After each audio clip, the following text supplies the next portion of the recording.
एक बार गौतम बुद्ध अपने भिक्षुओं के साथ एक सभा में बैठे हुए थे। उस सभा में बुद्ध के चाहने वालों से ज्यादा उनके विरोधी थे। जिसने सभा आयोजित किए थे वह भी बुद्ध से ईर्ष्या करते थे। सभा का आयोजन राजा के महल में हुआ था, इसीलिए राजा के सभी मुख्य लोग उस सभा में उपस्थित हुए थे। बुद्ध सभा में जाने से पहले ही जानते थे कि सभा में उनके विरुद्ध कोई ना कोई षड्यंत्र अवश्य रचा जाएगा। सभा में जाने से पहले उनका शिष्य आनंद बुद्ध को सभा में जाने से मना करता था कि आपको सभा में नहीं जाना चाहिए, वहां के लोग आपके साथ दुर्व्यवहार करेंगे, न जाने वहां आपके विरुद्ध कोई षड्यंत्र रच रखा होगा। लेकिन गौतम बुद्ध अपने करुणा की वजह से अपने आप को उस सभा में जाने से नहीं रोक पाए। सभा की शुरुआत होते ही बुद्ध के साथ कुछ तीखे प्रश्नों से बुद्ध से ईर्ष्या करने वाले लोगों का यही प्रयास होता कि बुद्ध से कुछ ऐसा प्रश्न पूछा जाए जिसका उत्तर गौतम बुद्ध ना दे पाए। परंतु बुद्ध सभी प्रश्नों का उत्तर बड़ी आसानी से दे देते थे। सभा में बैठे सभी लोग अपने अपने प्रश्न बुद्ध से पूछ ही लेते हैं और उन्हें प्रश्नों का उत्तर भी मिल जाता है।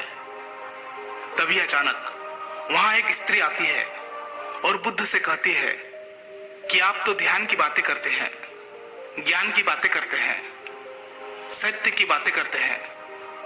आप लोगों को सत्य की राह में चलने की दिशा निर्देश देते हैं। क्या आपके भीतर थोड़ी सी भी दया नहीं?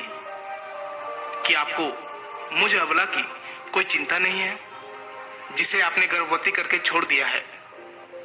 क्या आपको मेरे पेट में पल रहे बच्चे की कोई फिक्र नहीं? उस स्त्री की बात सुनकर उस सभा में हलचल मच जाता है। लोग एक दूसरे से बातें करने लगते हैं। उस सभा में बैठे हर एक व्यक्ति खड़ा हो जाता है और कहता है कि औरत के सौंदर्य के आगे बड़े बड़े ज्ञानी भी अपने घुटने टेक देते हैं, तो फिर यह बुद्ध क्या चीज है? उसी में कोई और खड़ा होता है और बोलता है कि हमें बुद्ध से यह उम्मीद नहीं थी कि बुद्ध इतना भी नीचे गिर सकता है। इसी तरह सभी के सभी लोग खड़े होकर बुद्ध को भला बुरा कहते हैं, बिना सत्य को जाने ही कि सत्य क्या है बुद्ध को भला बुरा कहने लगते हैं। जब सभी लोग अपने मन की भड़ास निकाल लेते हैं तब राजा कहता है कि बुद्ध आप अपने सफाई में क्या कहना चाहोगे? और वह राजा भी बुद्ध से ईर्ष्या करता था। वे चाहते थे कि कैसे भी बुद्ध बदनाम हो जाए।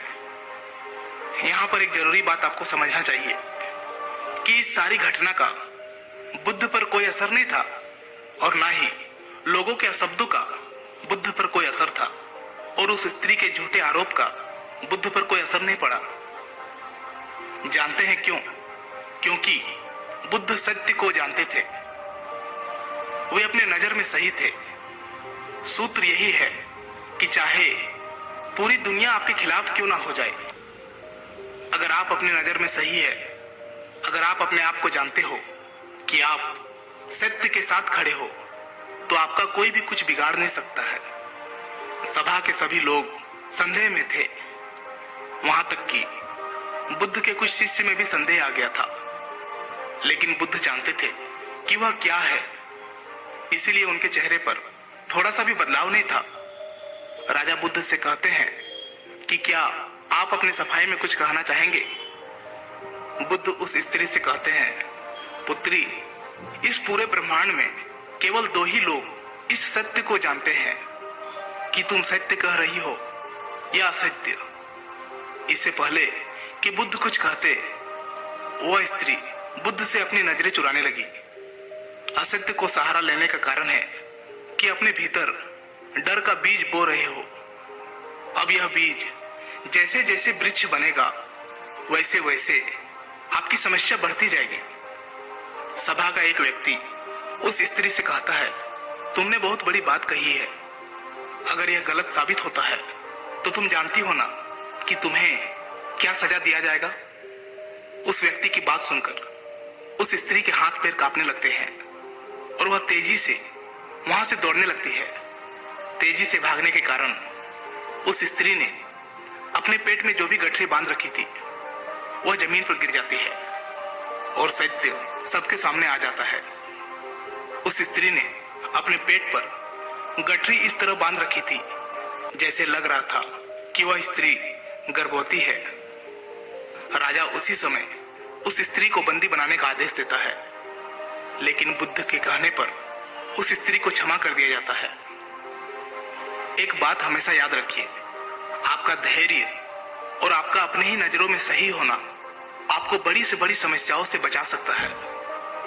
इस बात से फर्क नहीं पड़ता कि कितने लोग आपके खिलाफ है, फर्क इस बात से पड़ता है कि क्या आप अपने साथ हैं। दोस्तों, आशा करता हूं कि गौतम बुद्ध की इन बातों को आप अपने जीवन में अमल करेंगे।